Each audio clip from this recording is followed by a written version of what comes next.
অসমৰ নিবনুৱা যুৱক-যুৱতীসকলৰ বাবে এটি ভাল খবৰ। আজিৰে পৰা আৰম্ভ হৈ গৈছে মুখ্যমন্ত্ৰী আত্মনিৰ্ভৰ আঁচনিৰ অনলাইন প্ৰক্ৰিয়া। প্ৰত্যেক যুৱক-যুৱতীসকলে লাভ কৰিব 2 লাখকৈ টকা।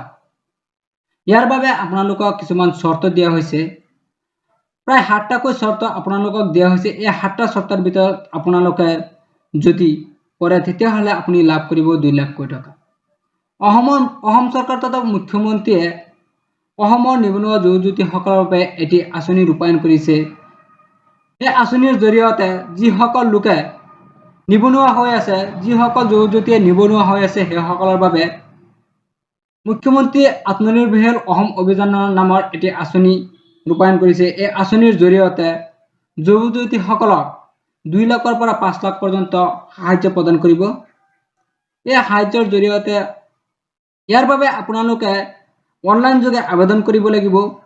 আজিৰে পৰা অনলাইন প্ৰক্ৰিয়া আৰম্ভ হৈ গৈছে আপোনালোকৰ বাবে। আপোনালোকে সম্পূৰ্ণ ডিটেইলছ কেনেকৈ সাবমিট কৰিব প্ৰচেছ আজি এই ভিডিঅ'টোৰ জৰিয়তে আপোনালোকক দেখুৱাই দিম।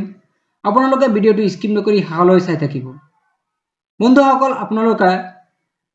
আপোনালোকক কেইটামান চৰ্ত প্ৰদান কৰিছে মুখ্যমন্ত্ৰী আত্মনিৰ্ভৰ অসম অভিযান আঁচনিয়ে। এই চৰ্তসমূহ বান্ধি দিয়া হৈছে। এই চৰ্তসমূহৰ ভিতৰত যদি আপুনি পৰে তেতিয়াহ'লে আপুনি লাভ কৰিব 2 লাখকৈ টকা। বন্ধুসকল, আপোনালোকৰ বাবে 7টাকৈ চৰ্ত ইয়াত বান্ধি দিয়া হৈছে। ইয়াত আপোনালোকে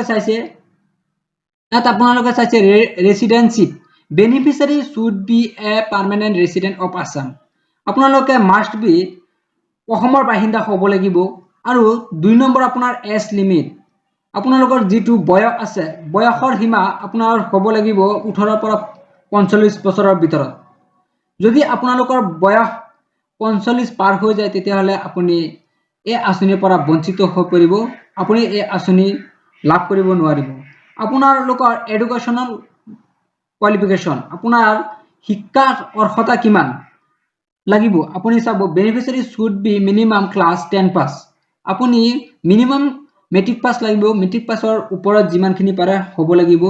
মেট্ৰিক পাছৰ তলত হ'লে আপুনি এই আঁচনি লাভ কৰিব নোৱাৰে।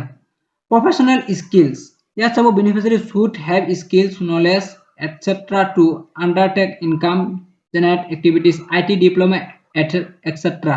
অৰ্থাৎ আপোনাৰ ইয়াত হ'ব লাগিব আপোনাৰ ডিপ্ল'মা থাকিব লাগিব। যেহেতু আপোনাৰ ITI ডিপ্ল'মা এটচেট্ৰা যিকোনো ডিপ্ল'মা হ'লে আপুনি ইয়াৰ বাবে আবেদন কৰিব পাৰিব। আপুনি কোনো ধৰণৰ আগতীয়াকৈ লোন যদি লোৱা আছে তেতিয়াহ'লে আপুনি ইয়াৰ পৰা বঞ্চিত হ'ব লাগিব। কোনো ধৰণৰ লোনত আপুনি থাকিব নোৱাৰিব। আগত যদি কোনো ঋণ ধাৰ কৰি আছে কোনো বেংকত তেতিয়াহ'লে আপোনাৰ এই ঋণ আপুনি থাকিলে তেতিয়াহ'লে আপুনি এই আঁচনিৰ পৰা বঞ্চিত হ'ব লাগিব।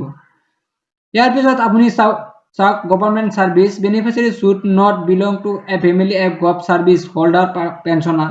আপোনাৰ পৰিয়ালত বা আপোনাৰ কোনোবা পৰিয়ালত যদি সদস্যই গভ চাৰ্ভিচ অৰ্থাৎ কোনো চৰকাৰী চাকৰিয়াল বা পেঞ্চনাৰ আছে তেতিয়াহ'লে আপুনি এই আঁচনিৰ পৰা বঞ্চিত হ'ব।